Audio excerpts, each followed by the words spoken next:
Welcome back to the Vault, and this an episode of Story Time. The Vault doors are about to open and take us on another adventure taken from our archives. As always, be a friend to the channel and please like this video and subscribe and click that notification bell. In the most recent Storytime episodes, we've been taking you on a journey through the decades, from the 40s through to the 50s, and today's story comes from 1970 and 1973. This is the story of a police officer's very close alien encounter. On August 13, 1970, Danish senior police officer Evalid Marup was driving back to his home in Knud, using the patrol vehicle at about 10:30 p.m. on a country road connecting Kavdrup and Fulstrup. Not far from where the border crosses from Denmark to Germany, when something out of the ordinary happened to him. At about 10 kilometers in the north of the town of Hattersley, the car became bathed in a very powerful bluish light, and the car engine stopped suddenly. The officer tried to communicate with his police station by means of the car's radio, but it did not function at all. It was as if all the electricity had disappeared from the patrol car. Officer Marup then realized that the temperature inside the vehicle had increased, and that it continued to increase quickly. In his report, he stated that he had the feeling that one would have during a hot summer day when the sun hits a car's windshield. A short moment later, it was obvious to him that the bluish light seemed to be withdrawing.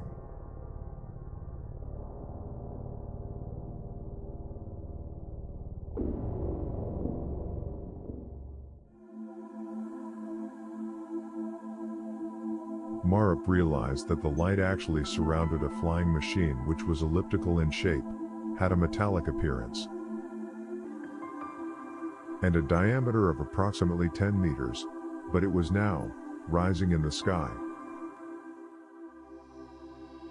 Marup noticed that actually, the rise of the craft was not the only cause of the withdrawal of the light which surrounded it.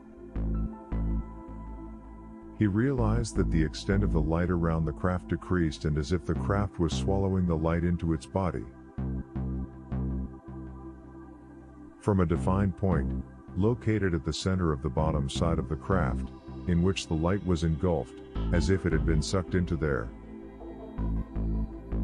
This part of the craft appeared clearly dimmer to him, but the dark point he estimated to be at 1 meter width.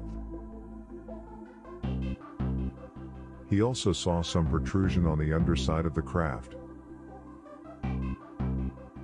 At this time, he remembered that he had a Fujixa camera at his disposal, since this is a rule in Danish police cars.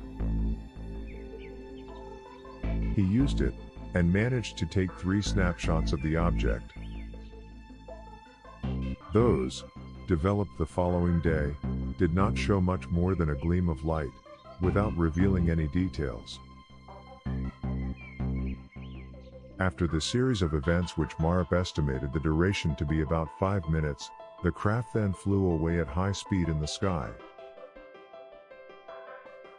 During all the events, the craft was totally soundless. As soon as the object flew away, the car's engine started again spontaneously, the power came back, and the lights flashed on, and the radio functioned again. Marup then went out of the patrol car to look for clues or evidence of the event in the surrounding area. He found none, but when he touched the car, he noticed that it had become heated. Very remarkably, Marup had a second sighting almost 3 years to the day after this first encounter. On July 14, 1973, in the same area and at roughly the same time, he saw a similar shaped UFO above the countryside as it passed over the landscape. Once again he was able to take pictures of the object, but once again, all the 6 pictures were disappointing, showing only an indistinct spot of light. During this second sighting he also saw several dome-like protrusions on the underside of the craft.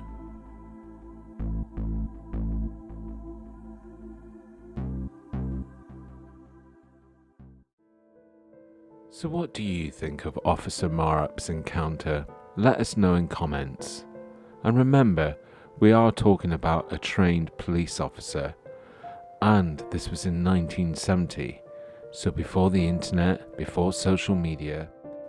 The only UFOs and aliens people saw in those days was on TV and cinema, and then most likely it was in black and white.